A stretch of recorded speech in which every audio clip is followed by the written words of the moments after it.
Olivia. Hello, Perome. Hello, Green Ninja. Hello, Jaylo, Indestructiconka, and Ariana. And Jobar, Dali, Joel. Hello, hello. How are y'all doing? How are y'all doing? How are y'all doing? How are y'all doing? What's up? And IGH6. Thank you so much for your tier 3 sub. Thank you, thank you. Thank you so much for your tier 3 sub. That's amazing. Thank you, thank you, thank you, thank you. Thank you, thank you. I H click G sk C I dot X. We are joined today, my friends, with this crackly candle.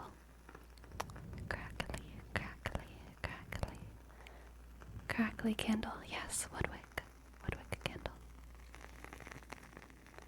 So I kind of want to keep it near today for these lovely crackling sounds. Crackly.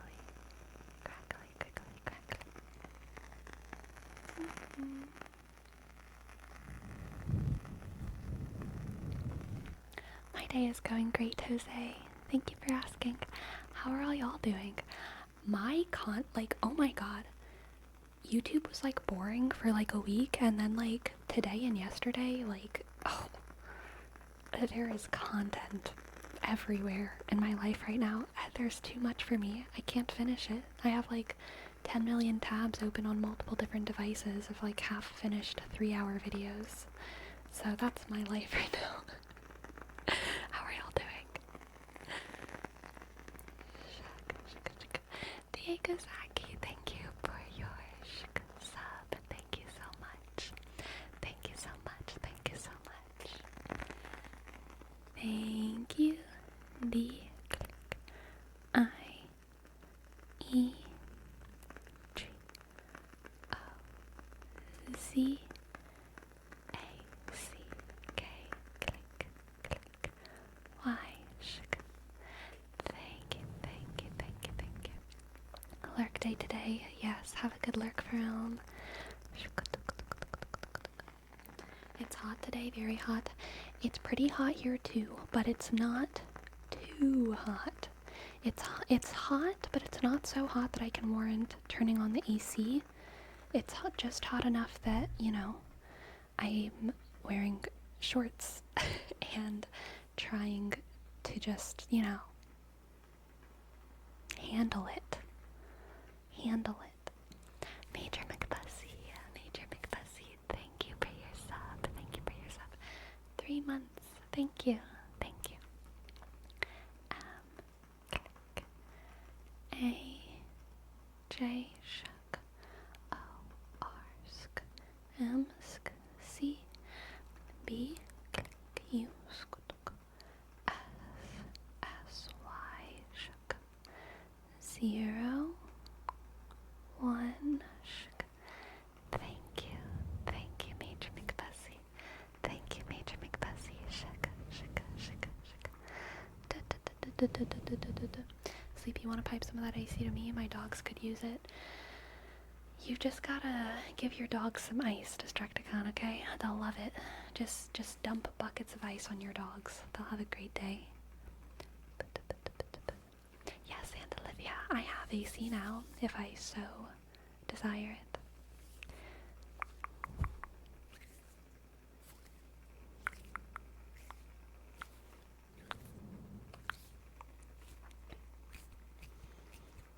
Jingle bell necklace? Yes, jingle bell necklace, Dolly Joel, jingle, jingle, jingle. Jingle, jingle, jingle, jingle, jingle, jingle, jingle, jingle, jingle, jingle. Here in Turin, it's like 10 degrees. We're freezing here. Where is Turin?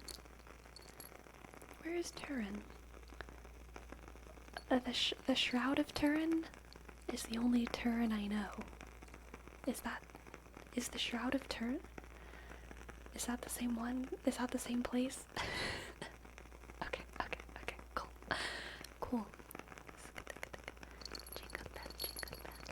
Jingle bell, jingle bell rock. I had a feeling that like it was a place that I knew but like didn't know, so that makes sense. Italy. In Italy it's cold right now. Why? We're in the same hemisphere. Isn't Italy like kind of south? In my head, I mean Italy is South Europe, but I guess I don't know how south is South Europe even? How does South Europe is way more south than like Oregon. But I need a globe. I desperately need a globe. I don't think so. Is Southern Europe, how northern is Southern Europe? I think Italy is above PNW. Oh god, my brain. What? There's a blue zone in Italy? I don't know what blue zone means. I feel like I learned that in like 8th grade geology or like earth science, but I don't remember what it means. It's the south, but still north. Yeah.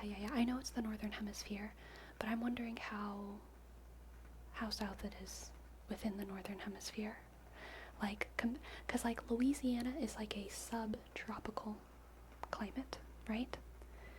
And yeah, Greece is Southern Europe, Italy is Southern Europe, so I think of Southern Europe as like kind of sweaty, you know? But like maybe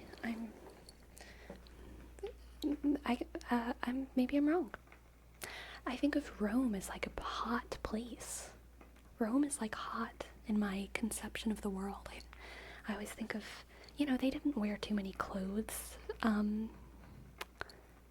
back in the ancient world over there. I mean, they wore clothes, but they weren't like Eskimoing it up. But like Turin is far north. Oh, okay. So now the question is, how big even is Italy? I guess it doesn't matter how big Italy is though, because of altitude. Altitude might be the secret here. Is altitude the secret to the coldness of Italy? Is it an altitude issue and not a latitude issue? A blue zone is a colony where people are super healthy. Oh, I did not learn this about this in 8th grade earth science. I learned about this in like 9th grade raw veganism side of YouTube. Okay. I remember that. I remember blue zones. When will the channel points for tarot reading be open again? I never plan it. It happens whenever the conversation is slow, whenever I am feeling at peace, whenever other redeems are very slow. It is almost never going to be open at the beginning of a stream because there's always so many things to catch up on. Usually, if it does open during a stream, it's kind of in the middle. What just fell? Cactus? I think cactus just fell. That's okay. But yeah, I don't plan it. So it might be open later tonight, or it might not. Average summer temperature in Rome is 89, so it's definitely hot, right? Sea level issue? Yeah, exactly. Rune Castings. Thank you, Rune Castings, for your Primity Prime. Thank you, Rune Castings.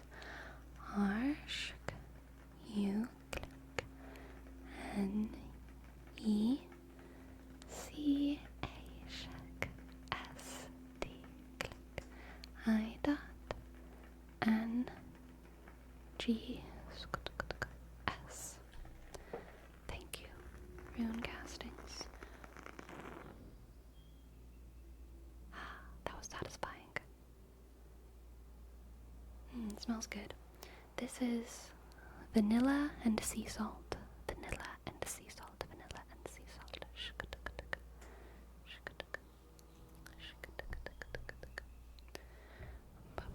So zones like Veneto is far north and it depends on where you are, but Venice is always very mild climate, and Belluno is a city inside the Alps and in winter goes to like -10. That's wild, because in my head Italy is fairly small, but I guess Italy has a very large range of climates. I don't know, climate diversity, is that the right term? because of the variations in altitude. Is that an okay way to conceptualize that in my head? Conceptualize, conceptualize, conceptualize.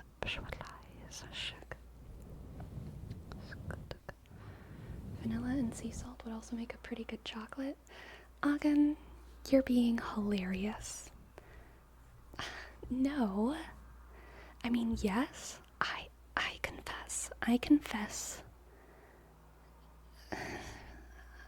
confess I like vanilla more than chocolate for almost everything in the world. I love chocolate, but I like the flavor of vanilla more than the flavor of chocolate. But exactly, Destructicon understands. Vanilla, do you mean... Yeah, Agen, you can't say vanilla would make a good chocolate. That's like saying strawberry would make a good banana. That's like saying fiction would make a good nonfiction. Chocolate with a hint of vanilla? That exists. And that would be fine. Even vanilla mochi? Yeah, sounds good, sounds good. Okay, you can make a good chocolate bar with vanilla and sea salt. There we go, there we go. Good job, Hagen, good job, Hagen. Ever been too curious and tried concentrated vanilla? Is that the same as like vanilla extract? Like taking a little like a vanilla extract? I have tried that before. Not in a long time. I think I did it like once in high school or something, and I was like, that's bad. That is indeed bad.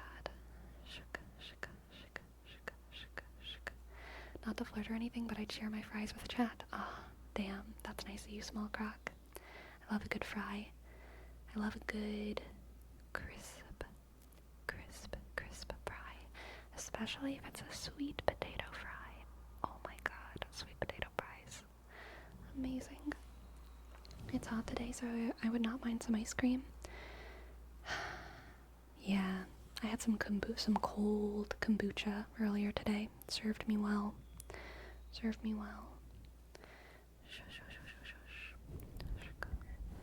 Sleepy, have you ever had a Duvalin? No. It's a Mexican candy with 3 flavors: vanilla, chocolate, and strawberry that comes with a tiny spoon to eat the sauce with. Oh, that's sweet. But no, I've never had it.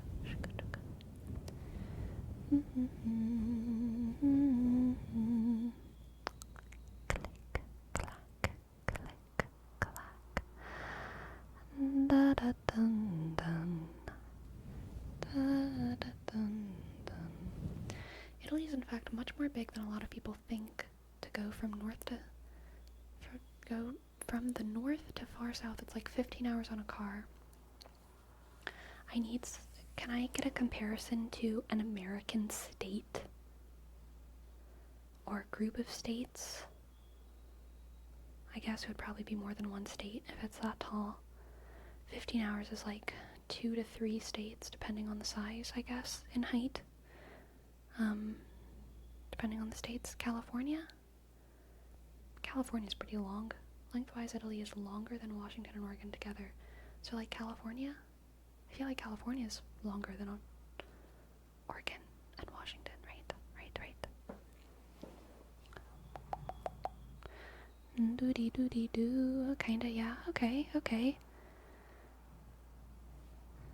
I guess that makes sense. California doesn't have as much climate variation, though. I feel like, if everything I'm hearing about Italy is accurate, but I think that's because California is completely coastal, and coasts have a way of keeping most seasons pretty mild, whereas Italy, the northern part, is not coastal, it's inland, so I'm sure that creates a lot of a pretty stark difference between the coastal part of Italy and the inland part of Italy. I-10 through Texas is a 12-hour plus worth of drive. That is true. That is true. I-10 West.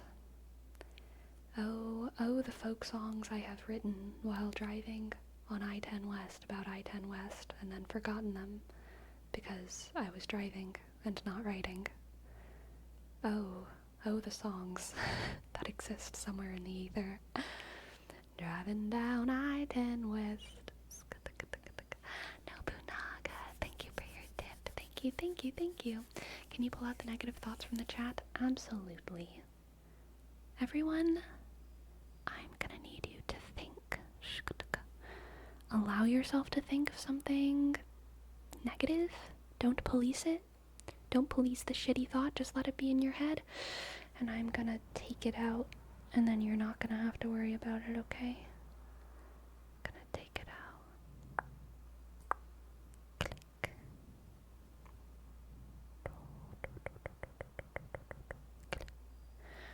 I'm just gonna take out this thought from your head. And this thought from your head. Because it smells really bad. You shouldn't be thinking that. Let's take out this thought.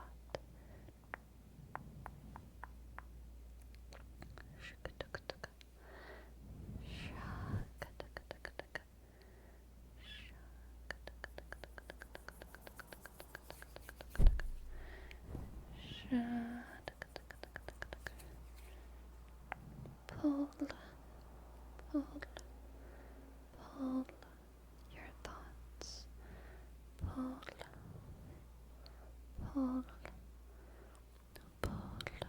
your thoughts.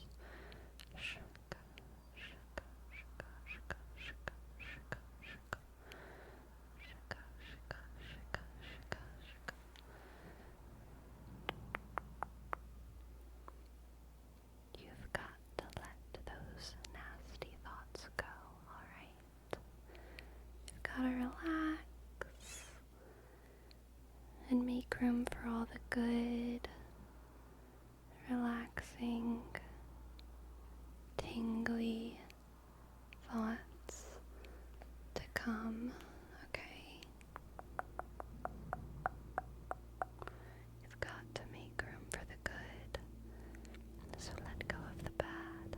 Let go of the bad. Let go of the bad.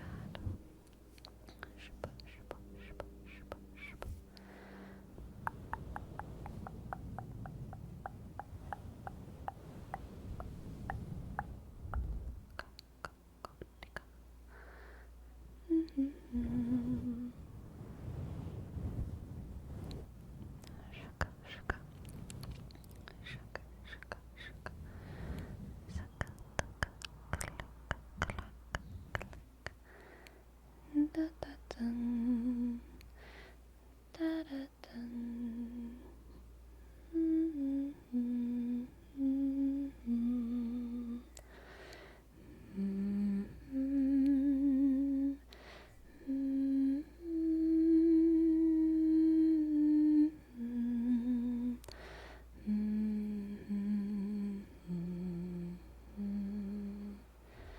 pulling all the thoughts out your tired brain, lest you go insane.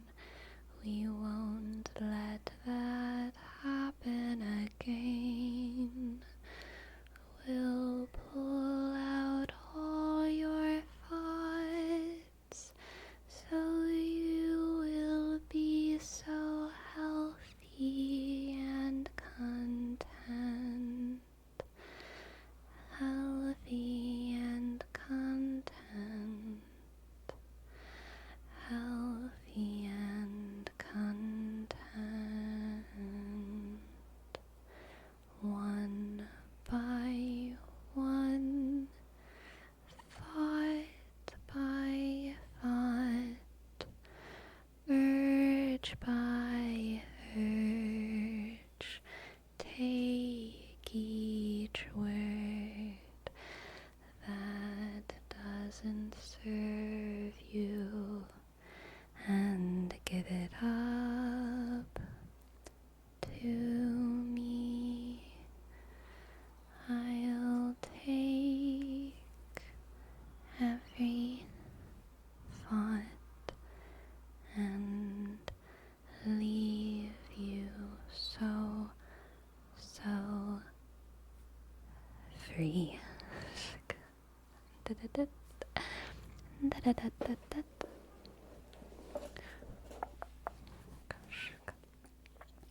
Sleepy as you're pulling out the smelly thoughts. What are the texture and consistency of those thoughts? Like pasta that ain't cooked yet. It's hard. It's hard pasta noodles, but they're not dry. They're just like,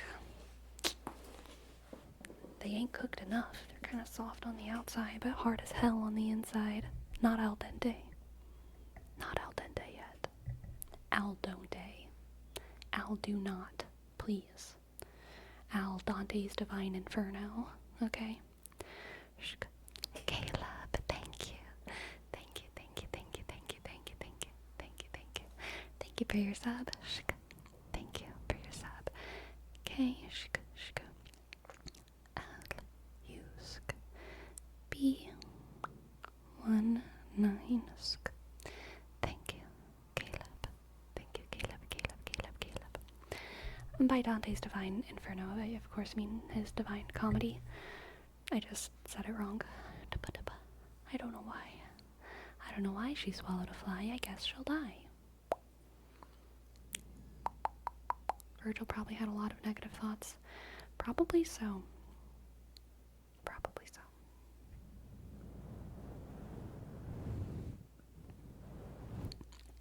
Wasn't Inferno the sequel?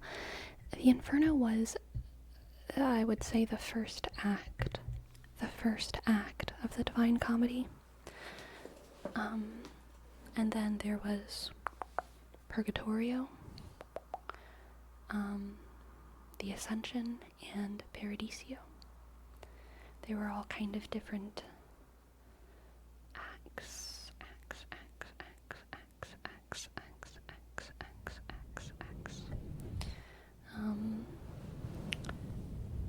I listened to an interesting podcast last week, I believe.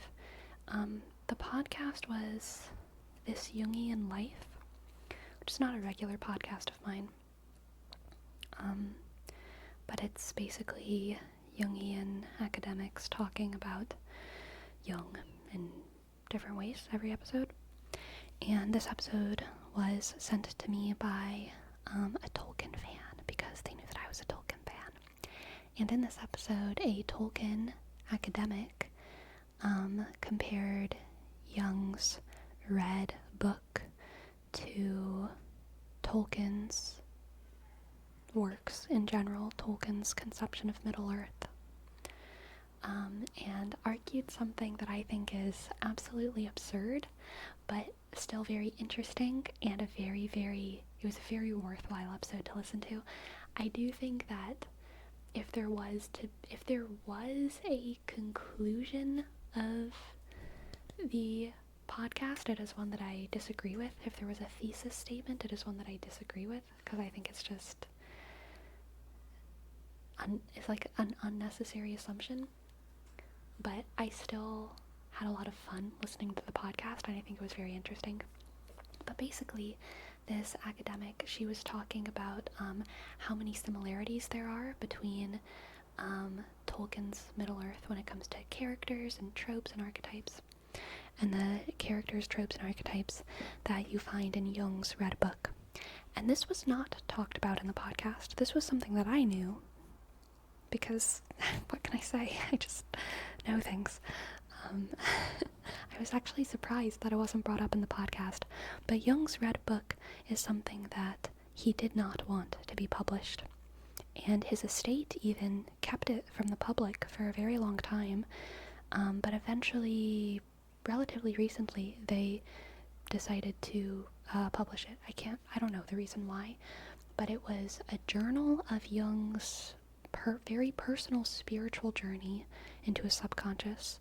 The reason he didn't want it to be published was because he was a serious scientist, or he wanted to be seen as a serious scientist, and he knew that this extremely personal journey of his could ruin his credibility, because it's very woo-woo, it's very, very woo-woo. He's talking about, it's a journey into the subconscious. And he meets people there, and there's this, kind of whole world. personal. And he also like argues with his soul, which is like a very dramatic moment within the text. So it's very, very vulnerable. And the only reason he wrote it was because writing, for him and for many philosophers of his time, was an act of exploration, an act of processing. You know, you write, and he was a writer, he was a psychologist, he was a philosopher, so he was documenting this spiritual journey, not for the sake of one day sharing it, but for the sake of being able to explore it more fully himself with the pen and the paper. And it was kept hidden for a long time. He shared it with some very close friends of his during his lifetime, and they all told him, yes, you are right, don't publish this. And he said, okay. So he didn't publish it. Eventually his estate published it, I think relatively recently, like in the 90s or something. And it might have even been later than that, honestly. It might have been 2000s. But the characters that Jung meets in his books, the world that he's in, this academic, whose name I can't remember, but she was on the podcast, she was saying that these don't merely feel like the same archetypes as what Tolkien was dealing with.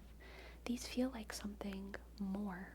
And Tolkien himself had what you could argue was a very, very spiritual relationship with the world of Middle-earth.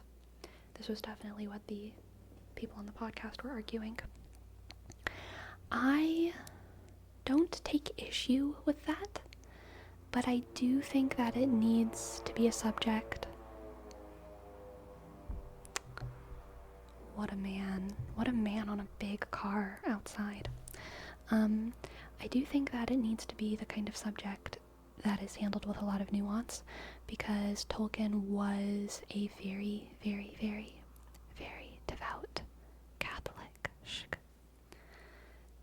Now can you do some positive thoughts in the chat, brain? Absolutely, Nobunaga. I'm gonna finish my rant, but I will absolutely do that whenever I finish my little tangent, okay? I think it's something that has to be handled with a lot of nuance, talking about Tolkien's spiritual relationship with his book, or with his world of Middle-earth, because Tolkien was a very, very, devout and even, I would say, strict Catholic, and I don't think that should be disregarded when talking about his spirituality.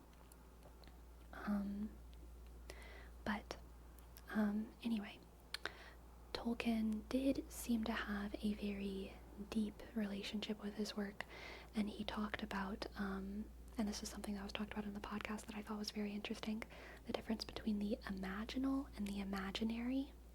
The imaginary is something that usually there's a connotation there that you just make it up, but the imaginal isn't necessarily something that you make up. It's just something that happens in your head and nowhere else. Something like a dream can be imaginal. Something like a experience when you're tripping or something can be imaginal. Yes, imaginal. Again, exactly the correct spelling.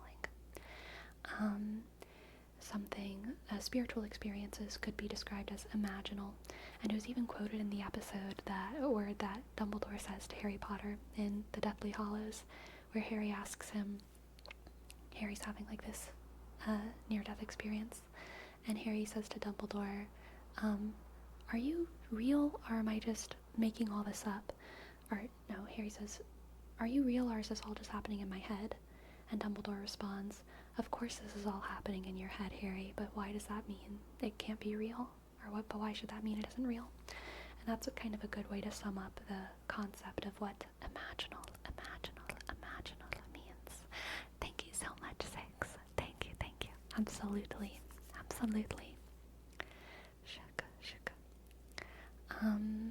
Imaginal is like dreams, myths, and symbols that have a deep psychological significance. I mean, imaginal means that they are tied to something that someone's doing. So I wouldn't just say, I wouldn't just name a myth and be like, oh yes, that's imaginal. it's only imaginal if you're like if you're imagining it, you know what I mean? But yes, a lot of myths and symbols could be imaginal if you're imagining them, right? But dreams are definitely imaginal, because if you're dreaming something, then it's definitely happening in your head. But anyway, so the sort of thesis of the podcast was that the imaginal realm is a sort of specific manifestation of the collective unconscious. The collective unconscious. Which, if you know anything about Jung, is like kind of like his basic contribution to psychology, the idea that there are kind of archetypes and myths that all humans share, on like almost a DNA level. We have certain ideas that are just in all of our heads, and it's a culmination of all of our experiences. And so the thesis of this podcast, God, this is taking me so long to get to, is that the realm of Jung's Red Book is in fact the same realm that Tolkien dived into in his imaginal experience of creating Middle-earth. I don't think that the academic would say it as plainly as I just did, because never was it said that plainly in the podcast, but that seemed to be heavily implied by what she was saying, that the imaginal realm is a sort of specific place filled with specific archetypes and figures, and it's a nearly real realm, a nearly real dimension that we can tap into, or that can tap into us. And as artists or writers, philosophers, academics, what we do whenever we are inspired is we kind of take that and mold it and make it a little bit of our own. We siphon it into something that can be consumed. And so yeah, what she seemed to be implying was that Tolkien and Jung had actually sort of been visited by and actively engaged with the same near real imaginal realm, which I think is very silly and an oversimplification of ideas about the collective unconscious. But I do think it's interesting, and it's a fun idea to work with. And I think the implications of it are like just fascinating. And it was a really good podcast to listen to if you're interested in Jung and Tolkien. It was a good kind of refresher for me on a lot of both of those people, certain topics. That's a way to see it. So interesting indeed. Yeah. I feel like I missed some context for this rant. Yes, it's a podcast. It's a podcast called This Jungian Life. And it's an episode on Tolkien. I don't remember the exact title of the episode, but I'm sure J.R.R. Tolkien is in the title, if you're interested. Okay. Now, we have 2 redeems to get through. 2 redeems. One for Nobunaga. Now that I've taken out all of your negative thoughts, I'm going to put some positive thoughts in. Put some positive thoughts in, okay? I want you to know, listen, focus. I want you to know that you look really lovely today, and you're doing great. You're doing great. And tomorrow is an opportunity to do even better. Tomorrow is an opportunity to do even better. And the weekend's coming up soon. And you have so much time to to continue improving your life and working on the things that need to be worked on. And you deserve to relax and rest. Relax and rest. Because that too is an act of not just self-care, but self-improvement. Taking time to relax and embrace your peace and embrace your comforts will help you to become a better person. So never feel guilty for choosing comfort and choosing joy. You have no obligation to overwork yourself, to punish yourself for things that other people do. You are good and capable and important. You are good, good, good, and capable, capable, capable, capable, and important, okay?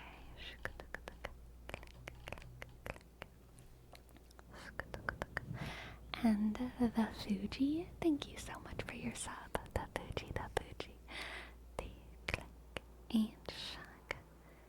E, absk, U, shk, J, I, click.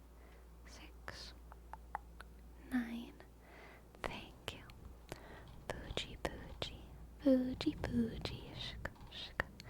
And Pyrosocial, Pyrosocial, Pyrosocial. Thank you for your tier 3 sub.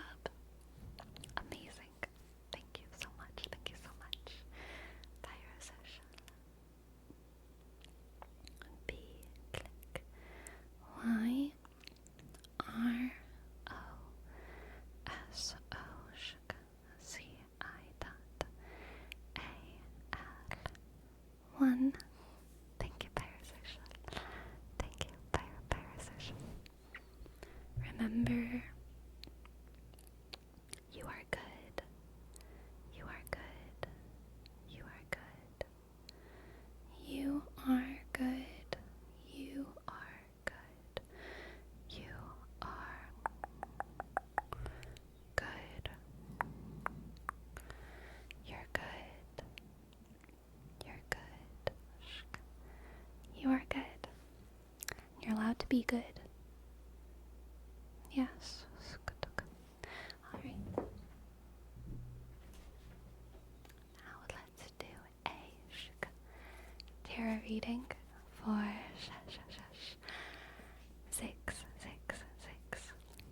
6.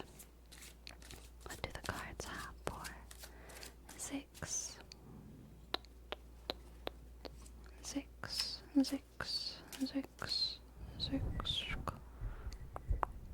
feel like I should be further this way. Why am I so out of center? 6. Sorry for the creak. What do the cards have for you, 6? We have the Universe. Very good start. The Universe.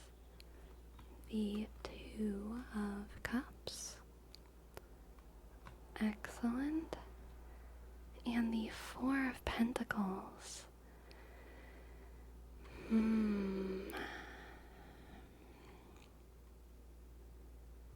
Okay, 6. Interesting. This is a choice. You have a choice, and I am letting you know that you have a choice. I am letting you know, this reading is letting you know that you are free, okay? You are free right now. I think you're in a very good situation, and you might be dealing with this kind of anxiety or this question of like, is there something better out there for me? Should I just stay here and be happy? Or if I leave this thing, am I leaving the best thing I'll ever have? So what do I do? How do I know whether or not there's something better out there for me whenever I have this freedom? Whenever I know I don't have to stay? Whenever I know that I can do anything I want? How do I know whether or not I'm settling or just like doing the right thing by finding the right thing? How do I know? How do I know? This reading is letting you know that the world is full of wonder and full of goodness, and you are indeed free.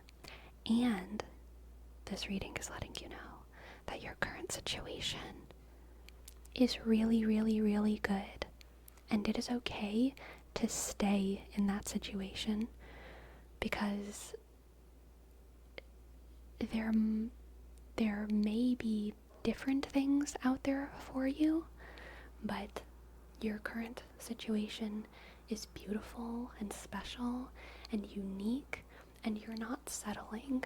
You're not settling for less by being in it. It's okay to just choose contentment and choose happiness. It's okay to choose contentment and choose happiness. In that same vein, if you do want to leave and explore your freedom, because of the presence of the universe here in this reading, I mean, I think that's saying that, like, the world is full of good, wonderful things, and you are by no means trapped in your situation. Your freedom is not a delusion. Your optimism, your confidence is not a delusion. You can leave your situation and find other different, wonderful, good things. If you did leave your situation, I don't think it would be the kind of thing that you would regret for your entire life, because you would be able to find happiness. You would be able to find happiness. I think that you have earned a lot of peace and happiness. I think you've worked hard to create a life where you have this freedom, and you do have it now. It's not a delusion, and you can choose to stay somewhere and be truly content. You can also choose to leave and seek contentment elsewhere, but you will not be punished by either staying nor leaving. If you stay, you're not going to regret it, and if you leave, you're not going to regret it. You're okay. You are safe in the choices that you make. You are safe in the choices that you make. To be content with little is difficult. To be content with much, impossible. Marie something. That's good. That's a good one. It's a good one to struck to con. Very good one. Very good one. Very good one. Very good one. Very good one. Hello, Ellen. Welcome to the chat. Welcome to the chat,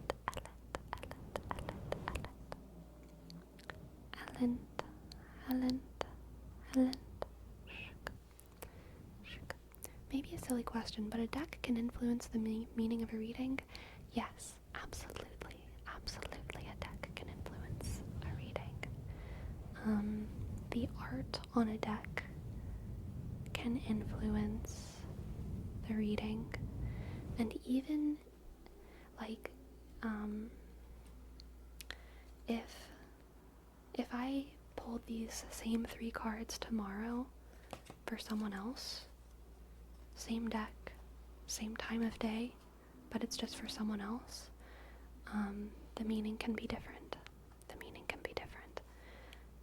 Because the meaning of the cards is one aspect of the reading. There's also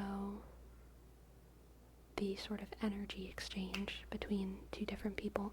It's kind of like, if you've ever done any acting work, you might have heard the phrase open scenes, or you might have done an exercise with open scenes. An open scene is when you get a short little script, usually called a side. A side is like a short little script, and it's probably just like 5 or 6 lines shared between 2 people, and there's text there. The sentences are full sentences with proper grammar, but they could really mean anything. It's definitely a conversation between two people. And whenever you get an open scene, kind of what the exercise is, do the scene with one scene partner 3 different ways. And one of them, maybe you're lying to one another, and one of them, maybe you're in a marriage trying to work things out, and in another one you are on your very first coffee date together, and this is what you say, or in another one you're like siblings fighting. Open scenes are made to be super, super flexible, but not in a way that you can plan out, in a way that you have to respond honestly to what the other person is giving you.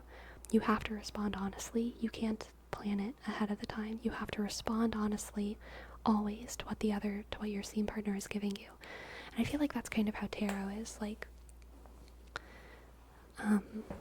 yes, the cards have meaning, but you also have to like respond honestly to just the energy of the situation and all of the other sort of subliminal data that's going on.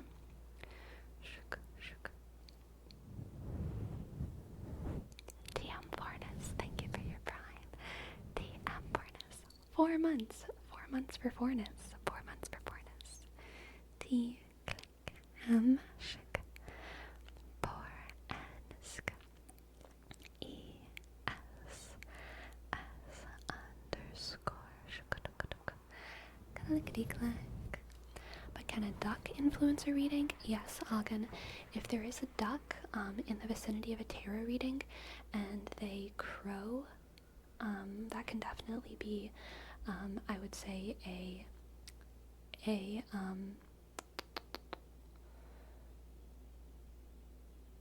what's the Latin root for above?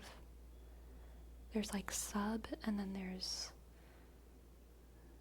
above. Sub means below. Someone help me. What's above? What's above? What's above? Super. It would be called a superliminal message, I would say. A duck quacking during the course of a reading. This could also be, it could also be a superliminal message if a duck walks across the tarot deck during a reading. I would also say that it's a superliminal message if a duck approaches the deck of cards and seemingly purposefully splits the deck, takes one card into their beak, and places it down. I've only experienced that a handful of times, but every time that I have experienced a duck pulling a card for me in the middle of a reading, I have interpreted it as what I would call a superliminal message from the divines. The ducks, of course, are the divines. You may have thought when I said a message from the divines that I was implying that the ducks were sort of vessels for the divines, or mediums of divine energy, but no, the ducks are the divines. And if you think otherwise, you simply haven't spent enough time with the quackers.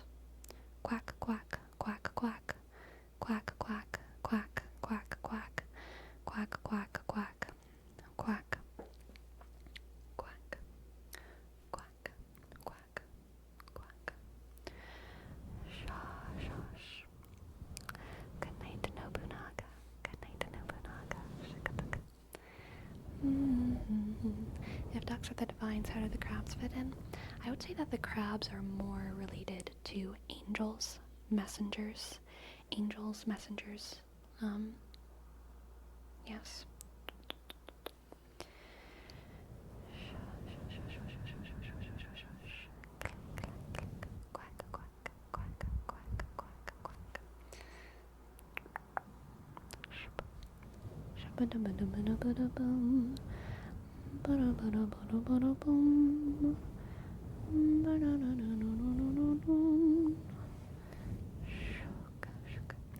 So the ducks and the crabs are like Seraphins and thrones. No, the ducks are the divines. The ducks are gods. The ducks are gods. The crabs are more like the seraphim.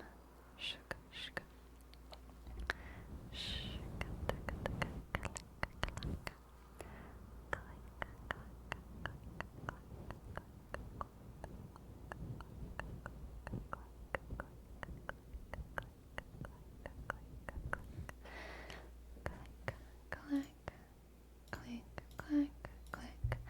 I've opened the word wrap for you. Jimmy Neutron. Sleepy, I don't know if my little Trinity build brain can handle this. Now I gotta fit ducks in a triangle. Simply conceptualize the beak. Simply conceptualize the beak and understand beak is triangle. Beak is Trinity. Within the beak of a duck, you can understand God the Father, God the Son, God the Holy Spirit. It's all in the beak. It is all in the beak of a duck. Of course, the Christian Trinity accounts for only part of the one true Lord of the universe, which is duck. Christian Trinity cannot account for the mysteries of the tail, the mysteries of the little tiny feet, the mysteries of the waddle. Christianity is really only part of the puzzle of duck. But it is an important part of the puzzle, I would say. Daria. Hello, Daria. Daria, Daria, Daria. Daria, Daria. Hello, Golden Oreo. Hello, Golden Oreo. Daria, Daria. Daria, Daria, Daria, Daria, Daria, Daria. How do ducks relate to the cult of Michael? The cult of Michael is a completely earthly phenomenon. It, in fact, engages with no divine being. It engages only with my Twitch viewers and their existence on the mortal realm.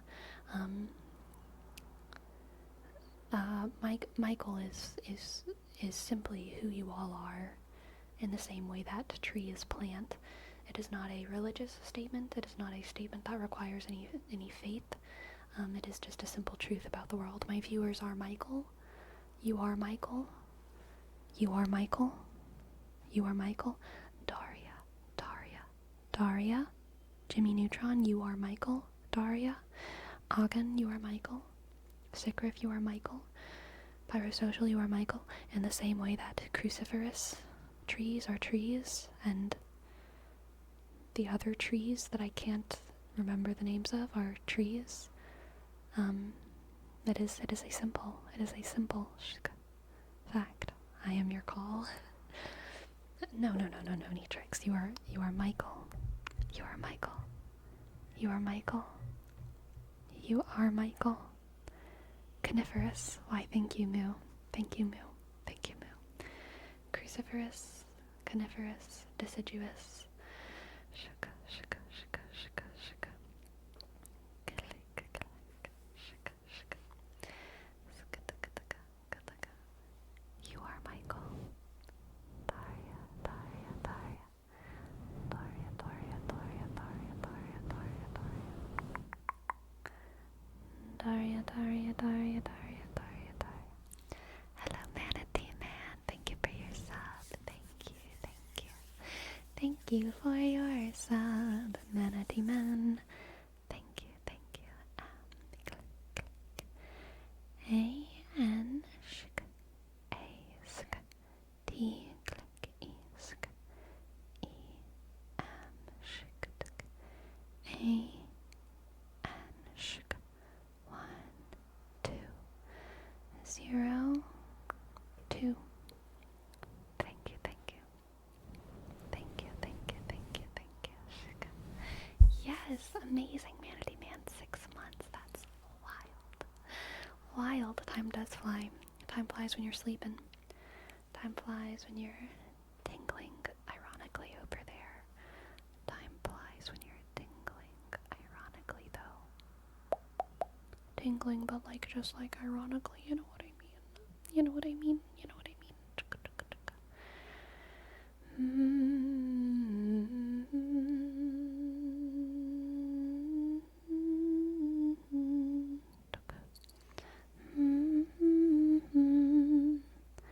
Yeah, dun, da, dun, dun.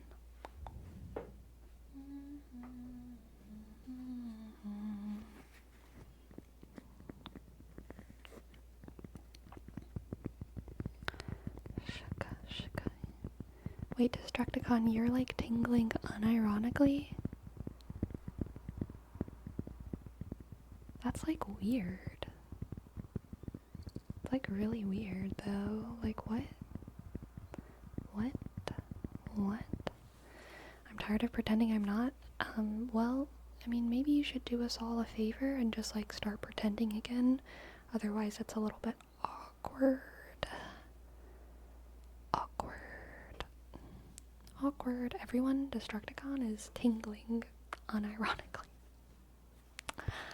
Awkward. Awkward, awkward.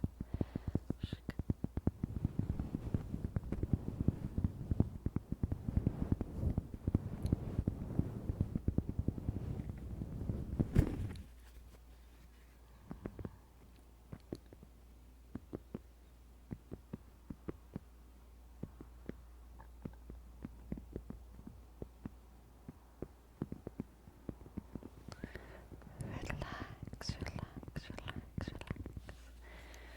Ew, I don't want to know who touches your ears. Gross. Gross, gross, gross, gross, gross, gross, gross, gross, gross. Don't tell me who touches your ears, okay? It's so weird. Ew. Ew. Shka, shka, shka, shka. Shka, shka, shka, shka. Shka, shka, shka, shka. Shka. I could while away the hours, consulting with the flowers, confirming with the rain. Do-do-do-do-do-do. In my head, I'd be thinking I could be another Lincoln if I only had a brain. Oh, I could tell you why the ocean meets the shore. I could think of things I never thunk before, and then I'd sit and think some more. Da da dun da da da da dun da da da da da dun da dun da dun da dun. Ba-dum ba-dum ba-dum bum ba-dum bum ba-dum ba-dum ba-dum ba-dum ba-dum ba-dum ba-dum ba-dum.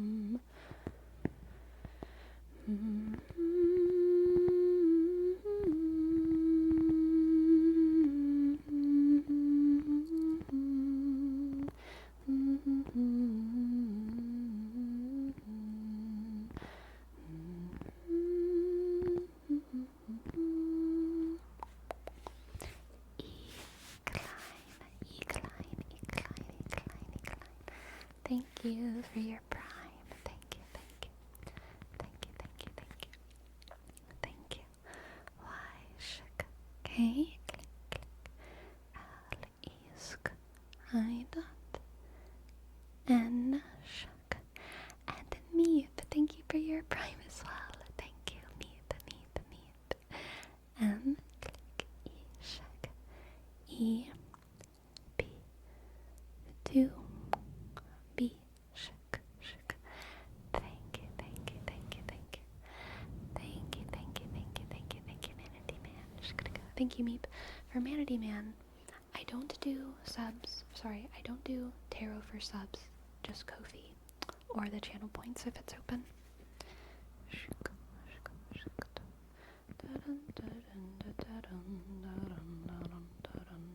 But $3, I mean, you can do a reading for less than $3, but I would say $3 is like the lowest standard for a tarot reading. And then it kind of goes up from there. But if you even just donated $1, I would do a quick little tarot reading.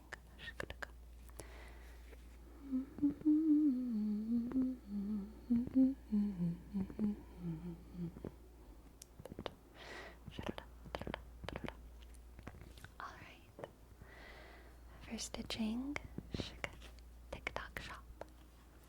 TikTok shop? I thought it was fun to say too in that video. TikTok shop. TikTok shop. TikTok shop. TikTok shop. TikTok shop. TikTok shop. TikTok shop. TikTok shop. TikTok shop. TikTok shop. TikTok shop. TikTok shop. TikTok shop. TikTok chauvinist. TikTok shop. TikTok shop. TikTok shop.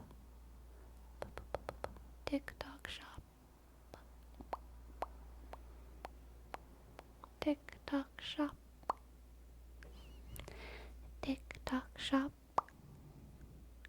Y'all bought anything from the TikTok shop? I've bought something from the TikTok shop before. Once I got like 3 things from the TikTok shop, and then I never did it again.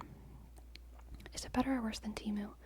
It's not its own brand, you know? So like there's good brands that sell their stuff on TikTok shop.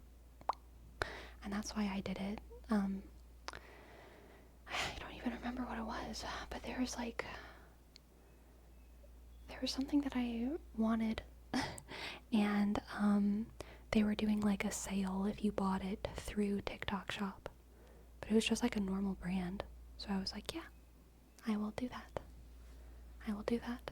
So more of an Amazon just listing? Yes, exactly. It's not like its own factory or anything like that. It's just like a distribution kind of thing. Manatee Man, thank you.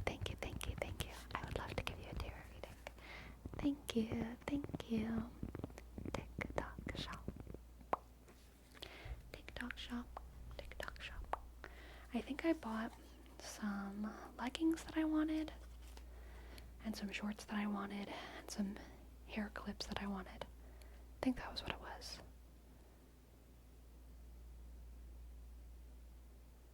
And then I was trying to get like, if I spent like enough money, I could get like free shipping or something. So then I threw in like some arm warmers at the end.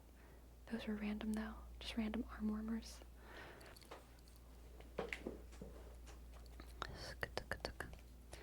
Alright, let's do a reading for Manatee Man. Manatee Man, Manatee Man, Manatee Man, Manatee Man, Manatee Man, Manatee Man, Manatee Man, Manatee Man, Shk. We have the 4 of Pentacles. 4 of Pentacles. Shk, shk. The Universe. Hilarious. Same first 2 cards as 6. And the shk, 3 of Swords. 3 of Swords. 3 of Swords. 3 of Swords. Click. Alright, Manatee Man.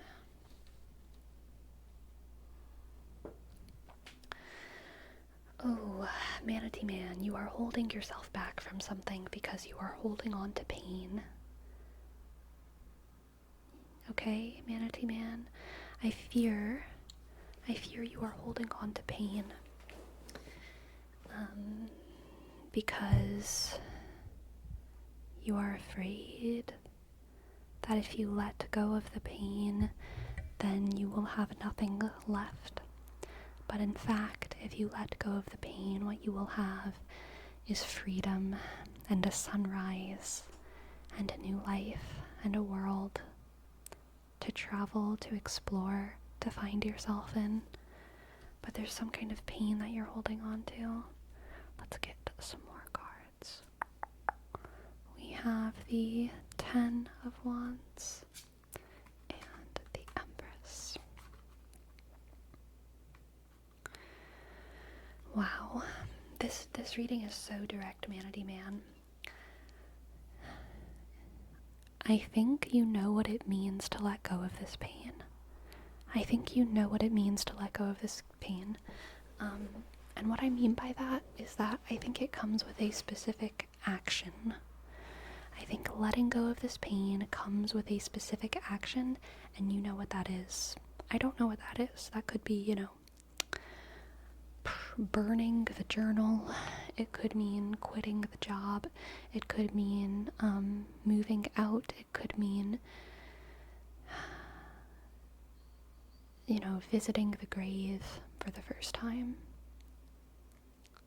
But I think you know what action is required by letting go of the pain and opening yourself up to the future. And again, I think you're afraid to do that because you feel like this pain is all you have right now. But the pain is specifically what's stopping you from having anything else. It might be true that the pain is like one of the only things you have right now, but if you hold on to the pain, it will always be the only thing you have. And if you let go of it, you'll be dropped into a world where you can acquire so many things, so many experiences, so many memories, so many joys, so many people to love, so many things to love doing.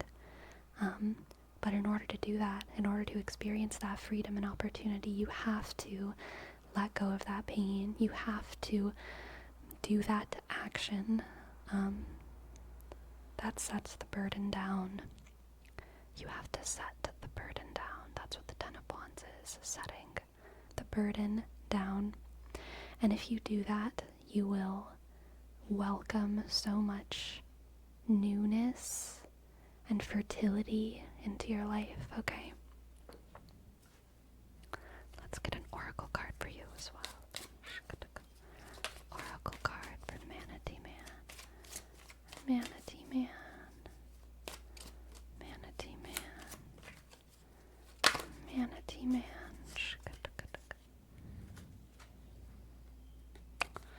Aries, Aries, Aries, Aries. With the Empress and Aries, there's a massive, born again. The opportunity to be reborn, born again, after you let go. After you let go, let go, let go, let go of the pain. You will be born again into a world of happiness and opportunity. Happiness and opportunity. Happiness and opportunity, okay?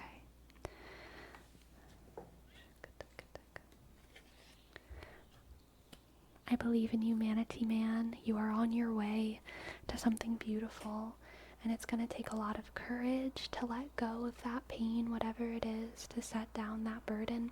But I know that you know what to do. You know what to do, okay?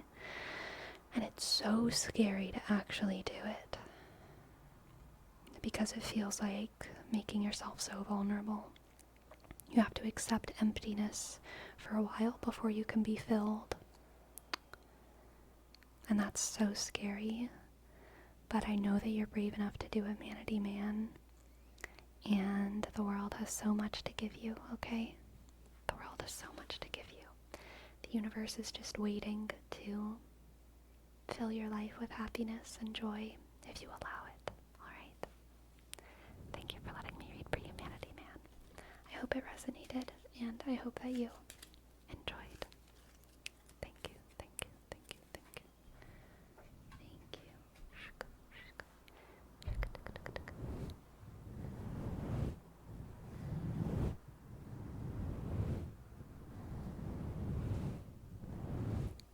Thank you, Sleepy. I have an idea of what I have to do. Good, good. Thinking about rebirth and being born again made me think of that podcast again, because I was just talking about it. Toasted bread. Thank you for your name, Trace. Thank you for your name, Trace. Here it is. T O A S T shk E sk D B shk R E sk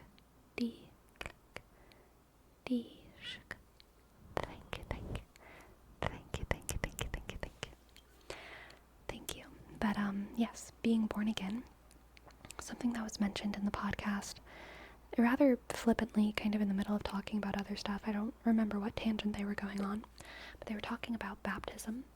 Baptism. Baptism. Baptism. Baptism. And in my conception of traditional baptism rituals, I always thought of it as a rebirth, right? A rebirth, where kind of what's being simulated is being born again from the fertile waters, from like a womb into the light. You know, you go underwater and then you come out again in the same way that a child is born. That's always how I've kind of thought of the ritual of baptism. You're simulating birth, simulating birth, simulating birth. But in the podcast, they were mentioning baptism, and they said that, all of these traditional baptismal rituals, what they're doing is simulating death and kind of triggering something like a near-death experience for those involved. And I had never thought of baptism that way before, so I thought it was so interesting that is a conception of baptism.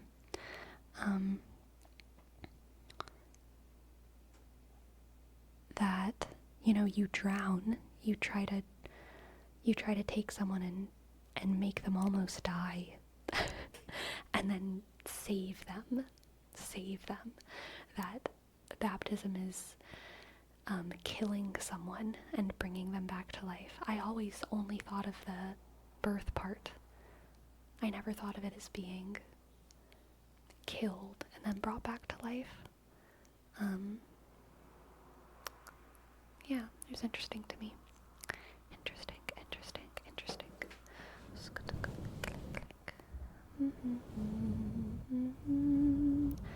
I'm at 123k. Oh my god, Destructicon. That's crazy. I'm so sorry, Destructicon. I'm so sorry. So sorry. 46k for High on Ramens. Damn. Wild. 77k. I know that there's lurkers whose names I don't even know. Whose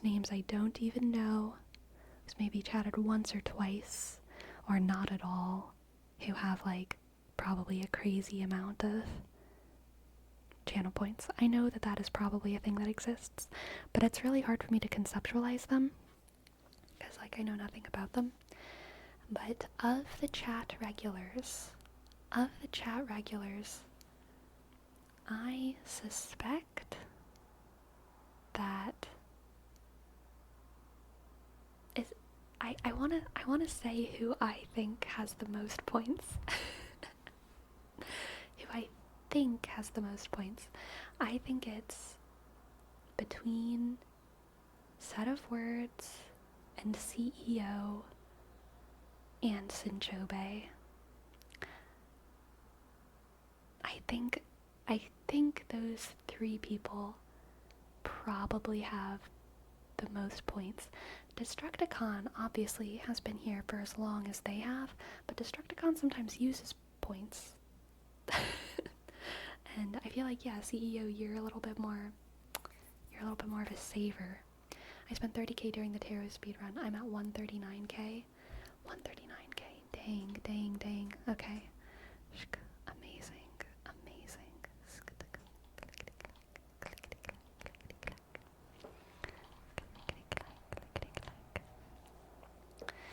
I always thought the idea of dying like Jesus and being brought up, being cleansed, brings us closer to Jesus and God through the actions. Yes.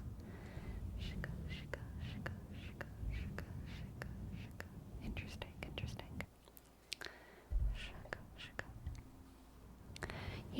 Neetrix might have a lot of points too, now that I think of it.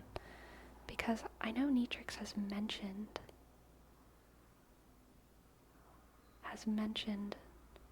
knowing my stuff for a long time, but I'm not sure. Sleepy, I just bought my first Cosmic Crisp apple. Oh, I'm gonna give you some crisp finger cracks in celebration. Crisp. Crisp. Crisp.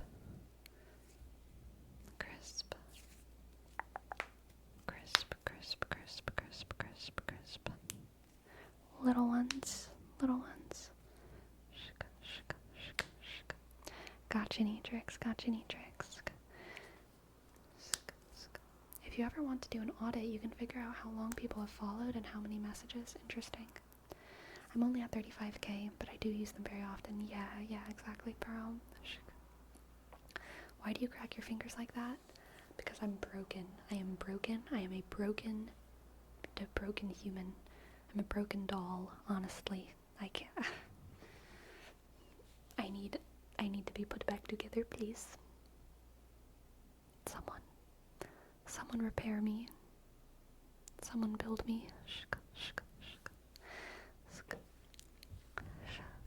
Okay. We have a word wrap for Cosmic Crisp for Potato Oven Justice. 26k points I use for word redeems. Right. Rar. Click. I want a headpad button.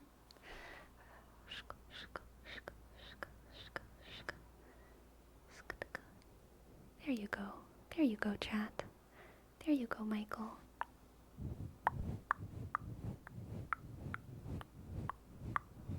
There you go. Cosmic Crisp. Cosmic Crisp. Cosmic Crisp. Cosmic Crisp. Cosmic Crisp. Cosmic Crisp.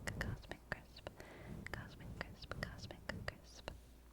Cosmic Crisp.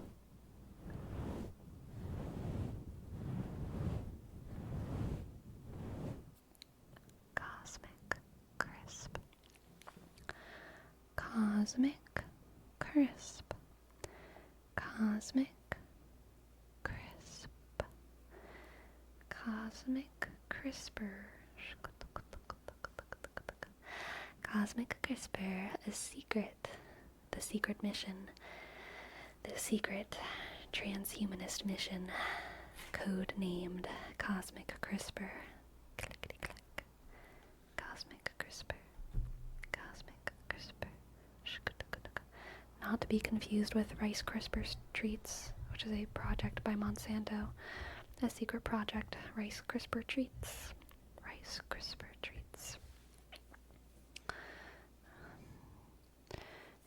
You won't know what a we know nothing about what genetically modified foods are until we've tried Rice Crisper Treats. Okay. Cosmic Crisp. And for Manatee Man, we have a word wrap for Bumblebee. Buzz, buzz, buzz. Z is actually a very difficult sound to whisper or soft speak. Because it kind of forces you to push that air through. It necessitates volume. I feel like it's hard to softly speak. Bumblebee. Bumblebee.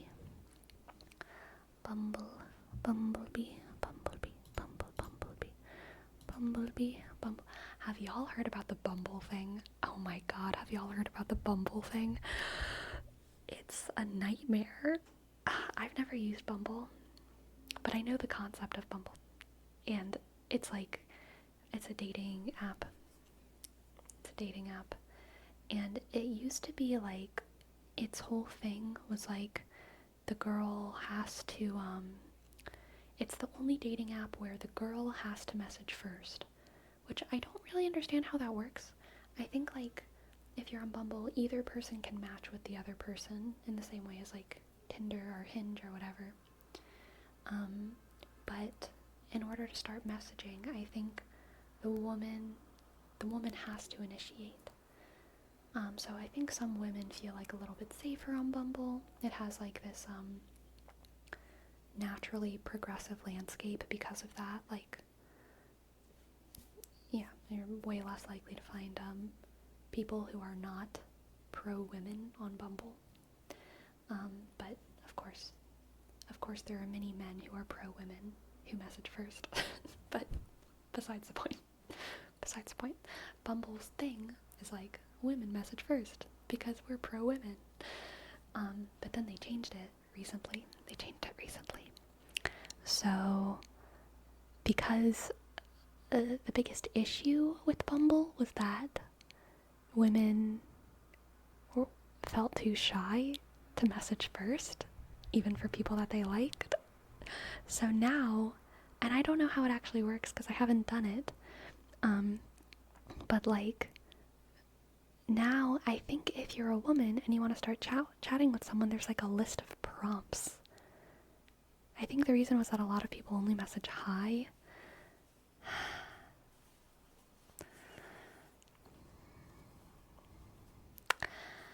Yeah, I could see that being the case.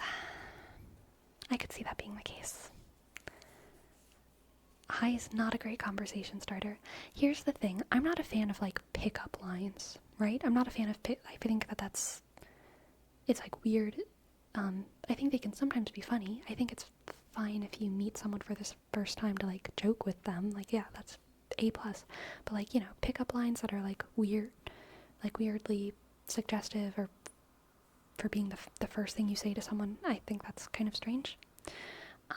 But whenever men in our heteronormative society, whenever men, or honestly women in the real world, whenever someone initiates courting or flirtation, they usually like put a little bit of effort into that initial interaction, and like it's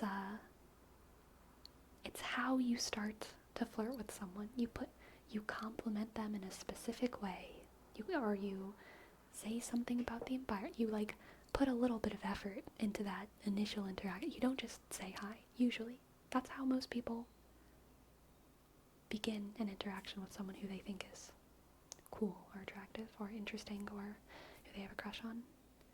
But whenever the women of Bumble just message hi and show no effort, I feel like that's it's not just that it's a bad conversation starter, I feel like it's mean.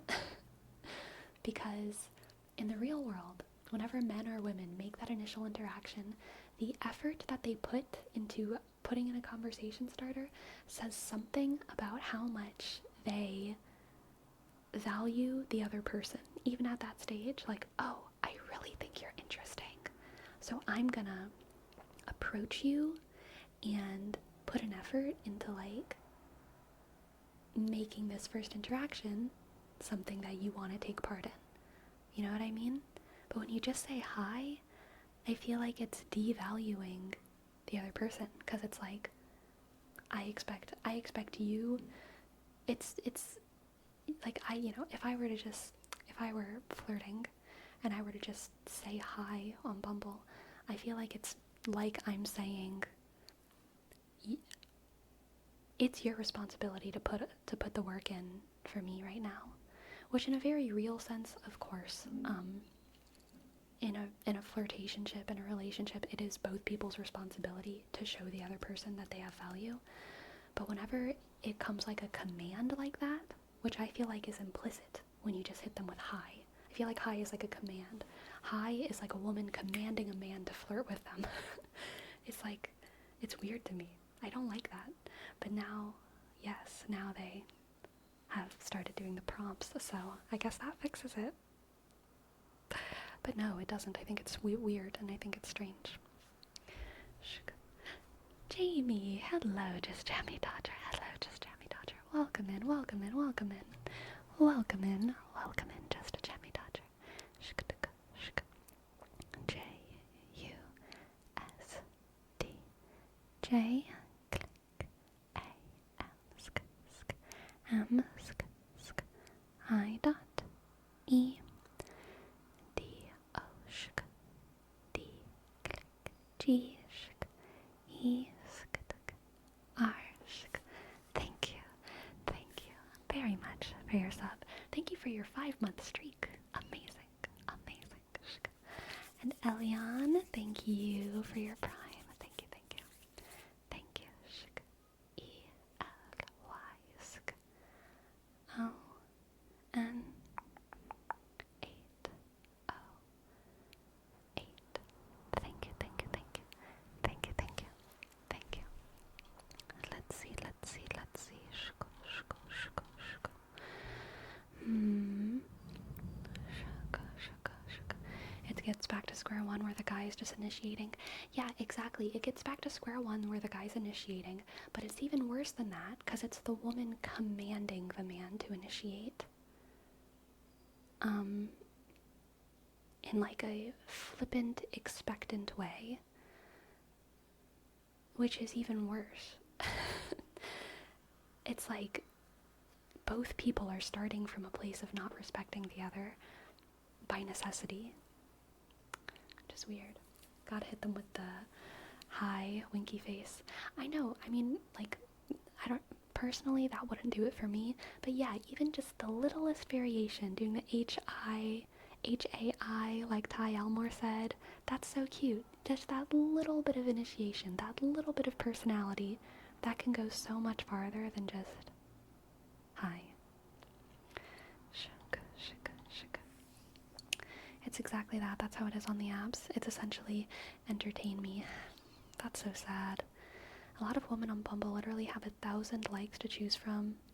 There's no reason for them to put in effort. I can't speak to that, but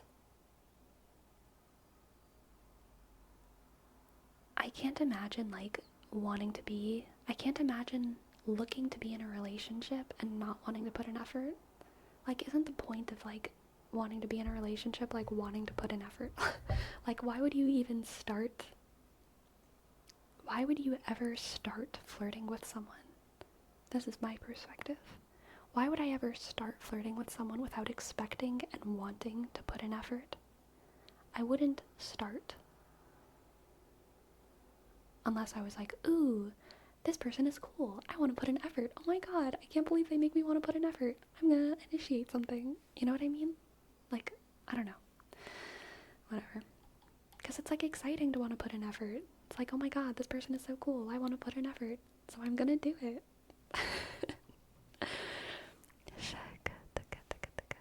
You have to tell them respectfully, I would like to interlock toes with you if you're available this Friday. So based tweak plays. So based. Ty Elmore, thank you. Thank you for gifting a sub. Ty. Click T sk Y click E sk L M sk O sk R sk E sk sk. Seduce me, mortal, I command thee. Exactly, saggy sir. Exactly. Opening line, so when you hear a loud car roaring down the street, that has to mean, oh my god, Agan. Yeah, that's some effort. At least it's a sentence. At least you're showing a little bit of your very quirky personality, Agan. Relationship might be a strong word for a dating app. I guess. I just feel like whenever I talk to real people,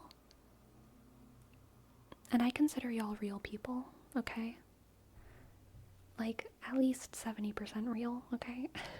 Whenever I talk to real people, I feel like everyone says that they are on dating apps because they want to find a relationship, and they're unsatisfied with the landscape of dating apps because no one else wants to have a real relationship. But everyone says they are the ones who do want to find a real relationship. And I do know some people who have found real relationships off dating apps that are like beautiful and fruitful and happy. It kind of does seem to be like the way to meet people now. for a lot of people, but like, yeah, exactly, the empty internet theory. Exactly, Wagfish. Exactly. Who are they? Who are they? Shaka, shaka, shaka. I think it's kind of difficult to make a genuine connection with someone else in those apps. Me too. And whenever I was in college, I did have the apps. Like, I never stayed on them for a long amount of time. But I would, like, download them sometimes and, like, try it out, I guess. And it always felt very weird. I didn't like it. I never liked it. I did go on dates, but, like, I didn't like them.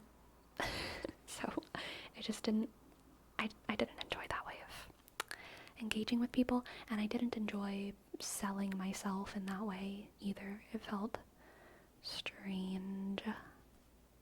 Strange, strange.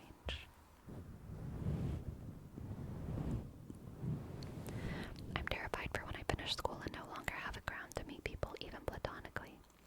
Work is where I meet a lot of people, Adeptal. Work is a really great place to meet people, but then also trying to get involved in your community is super important. Joining a club, taking a class, those things are important. Those things are important. I'm in the 30% who aren't real. Amazing, Go Uno. Thank you for calling yourself out there. Do you feel instant gratification has rewired people's expectations of dating? Gosh. I don't know if I can speak to normal people's expectations of dating. I really don't know if I can. I don't know what normal, like, I don't know. I feel like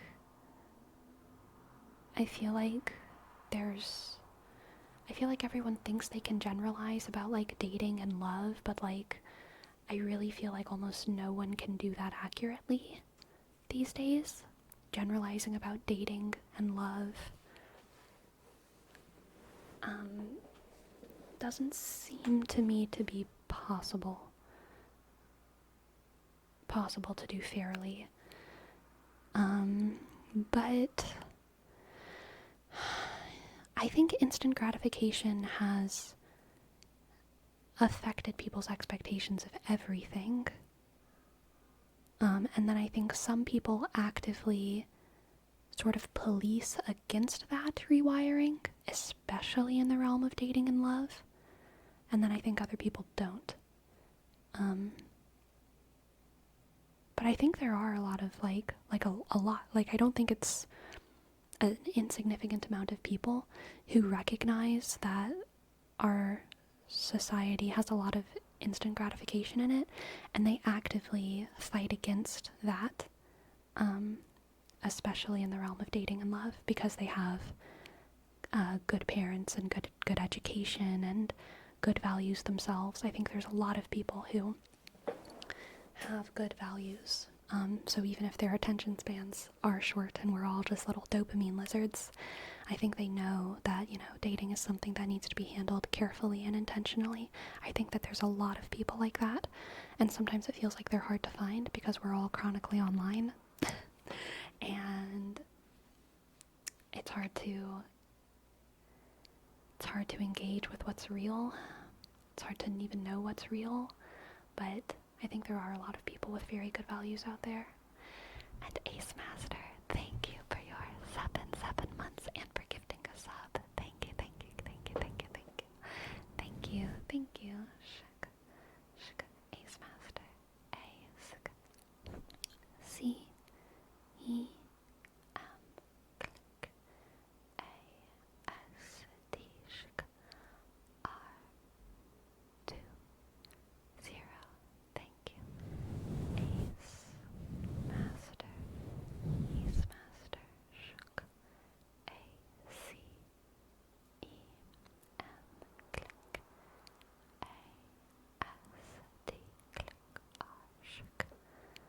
2, 0. Thank you, thank you, thank you. Thank you, thank you, thank you, thank you. Thank you, shuk.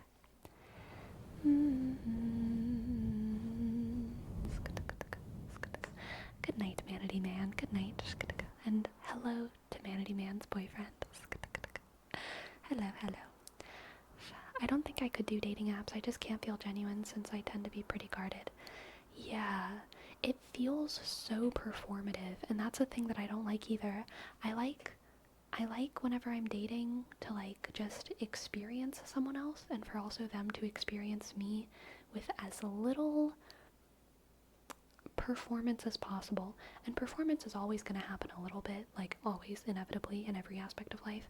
But whenever a relationship is purely,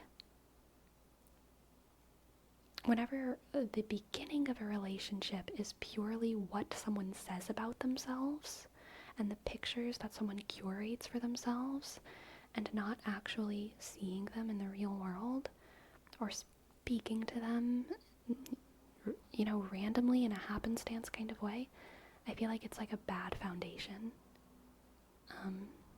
Yeah. We also have a word rep for Tsushima for Ion Ramens. Tsushima.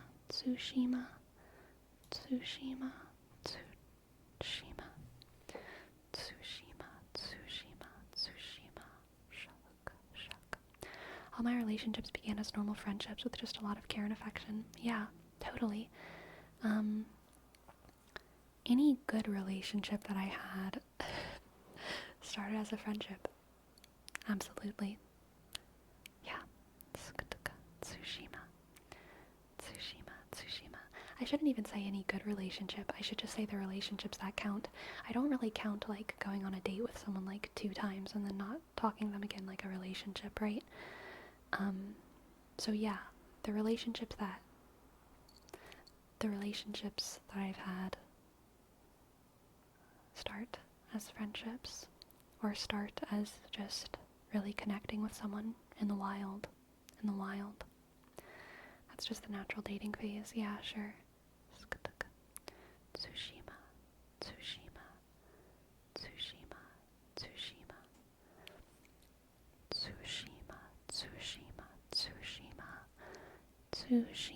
Tsushima.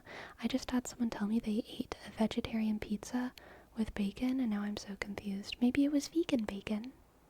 Maybe. Or maybe they're dumb. Who knows?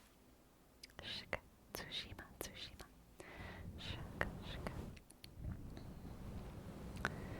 Do you think a large majority of your viewers watch your content or join your streams because you are a woman?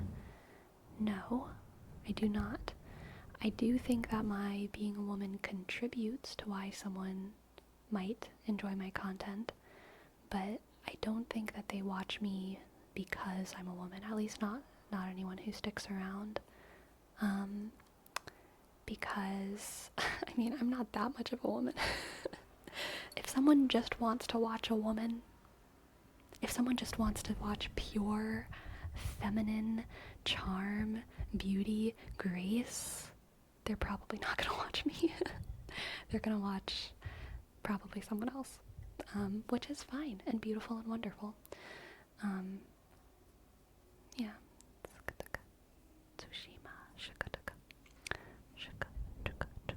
We also have a name trace for Saggy Sir.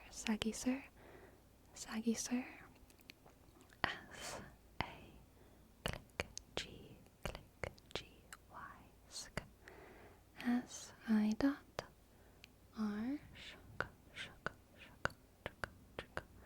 Saggy Sir.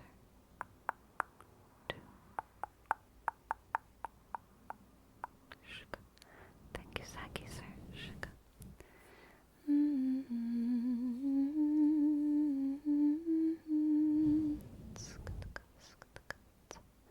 I had another thought. Oh yes. So every single content creator that I watch, in every sphere, ASMR, politics, education, education of various sorts, history, philosophy, everything. Every single content creator that I watch, one reason that I watch them, usually a low reason,